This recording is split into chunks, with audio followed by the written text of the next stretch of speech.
inheritance, I wish I can preach it like I feel it here. If you have an inheritance, it means you don't do anything to get it.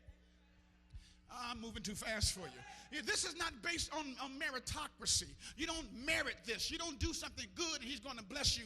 When you have an inheritance, you got it coming whether you deserve it or not. When you have an inheritance, people can beat you down, but you still got it. It's still yours. When you have an inheritance, people can talk about you and be true too. And be true what they're saying, but it won't disinherit you.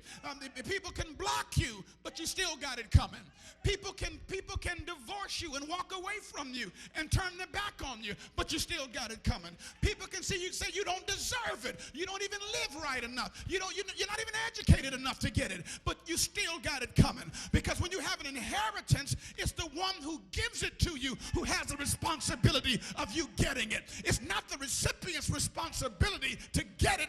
It's the recipient's responsibility to wait for it because you got it coming. I know you don't like this kind of preaching, but there are some people that are mad at you right now because they think you are too blessed. But you can tell them it's not my fault. It was an inheritance, and I've learned how to walk in it. See, the reason that some of you cannot be what God wants you to be, you haven't learned how to walk in and possess the land. I've got some people there taking care of it until you come and show up.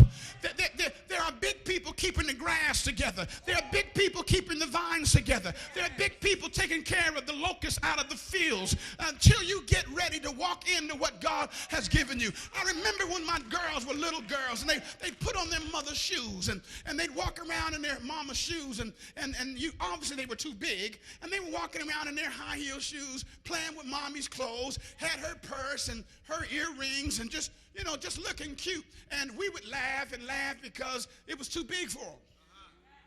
But what a revelation, Pastor Davis. It was too big for them, but they weren't too big for it. You missed it. Even though it didn't fit, they got in it anyway and started walking. I want some of these, mama. Somebody ought to get enough nerve to start walking in stuff that people said is too big for you. No, it ain't too big for me. I'm going to walk in it until it fits me. I'm going to walk in it till it grows on me. I'm going to walk on it till it starts to be a part of my life. Look at somebody and say, walk in it for you. I'm practicing. I wouldn't be doing that. I know you wouldn't because it ain't you. Because you don't have what I have coming. But look at your neighbor and say, start practicing.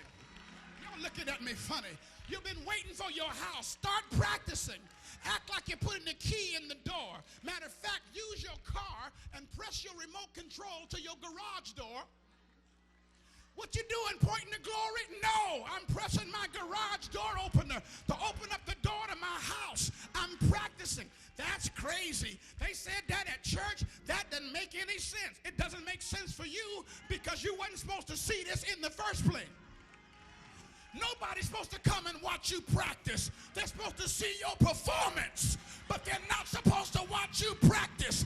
You practice